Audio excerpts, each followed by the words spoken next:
कि जैसन सोचले रहनी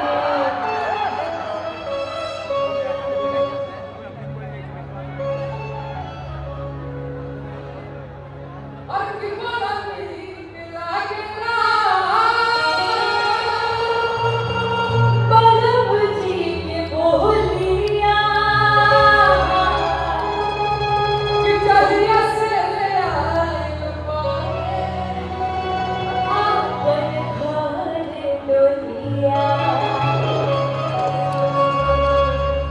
कि तब बाटे जुलुम जवानी चंदा के कठोर और ये भोजपुरी गाने के साथ जब तक तड़का नहीं लगेगा, कमर के साथ म्यूजिक नहीं चलेगा, रिदम नहीं चलेगा और उनकी तालियां नहीं चलेगी, तो मजा कैसे आएगा? हो ना आप लोग तैयार? सबके हाथ उठे होने चाहिए कि जैसन सोचले रहनी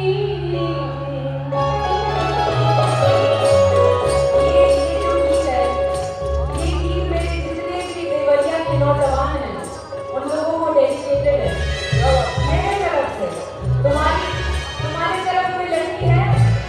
ना हम इसको हम डेडिकेट करते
आज जैसन सोचले रहनी